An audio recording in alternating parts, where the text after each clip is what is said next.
Saudi വെള്ളയ്ക്കുന്ന ചേട്ടൻ നേരെ ചെന്ന് പോകുന്നത് നമ്മുടെ സൂര്യ സാറിന്റെ പടത്തിലേക്കാണ്. ചാവേർ ടിനുവിന്റെ ചാവേർ കഴിഞ്ഞാൽ എഡിറ്റ് തുടങ്ങും സ്റ്റാർട്ട് ചെയ്യും. ഓക്കെ, ഗംഭീരമായി വന്നിട്ടുണ്ട് പടം. ഒരു അജഗജാന്തരം റീലോഡിങ്.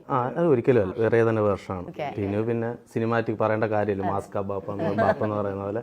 പക്ഷെ അത് ഭയങ്കര ഇമോഷണൽ ലൈഫുള്ള ഗംഭീര പടമാണ്. അതിനേക്കാളൊക്കെ എന്റെ എക്സൈറ്റ്മെന്റ് സൂര്യയുടെ പടം ചെയ്യാൻ പോകുന്ന സൂര്യ സാറിന്റെ പടം ചെയ്യാന്ന് പറഞ്ഞാൽ ബിഗ് തിങ് അല്ലേ? നമ്മൾ ഇടക്കിടക്ക് വിളിക്കുമ്പോൾ ചോദിക്കും എന്താണ് പരിപാടി, എന്താണ്. അതൊരു ഭയങ്കര ഗംഭീര പരിപാടിയാണ്. പിന്നെ ശിവസാറൊക്കെ ഡയറക്ടർ രക്ഷയില്ല, അടിപൊളിയാണ്. ഒരു പ്രഷറും ഇല്ല, കൂടെ ഇങ്ങനെ ഇരിക്കും. അപ്പൊ കൂടെ ഇങ്ങനെ ഇരിക്കുന്ന സമയത്ത് അജിത്തൊക്കെ വിളിക്കുന്നതാണ്, അജിത് സാറൊക്കെ വിളിക്കുന്നതാണ്, തലയൊക്കെ വിളിക്കുന്നതാണ്. വീഡിയോ കോൾ ഇങ്ങനെ നോക്കും.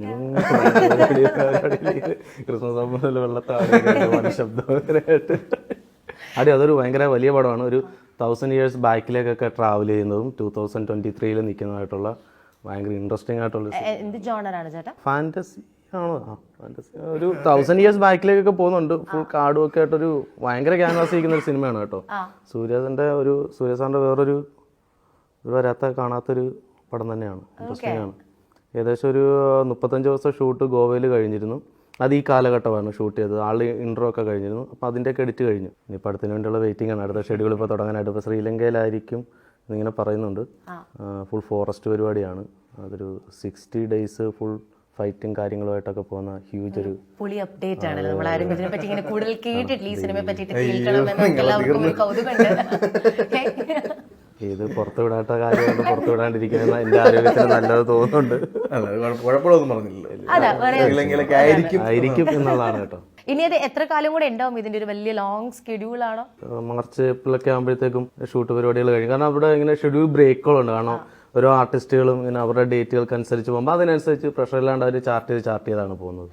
ഈ അജിത് സാറിനെ വീഡിയോ കോളിൽ കണ്ടു എന്ന് പറഞ്ഞു. സൂര്യ സാറിനെ നേരിട്ട് കണ്ടായിരുന്നു? അയ്യോ, പിന്നെ സൂര്യ സാറിനെ നേരിട്ട് കണ്ടു. അടിപൊളിയായിരുന്നു. അന്ന് ശിവസാറ് കൊണ്ടുപോയി ഇൻട്രൊഡ്യൂസ് ചെയ്തു ലൊക്കേഷനിൽ വെച്ച്. കണ്ടപ്പോൾ തന്നെ ആള് ഷേഖൻ്റെ വെൽക്കം ടു തമിഴ് സിനിമ എന്ന് പറഞ്ഞു.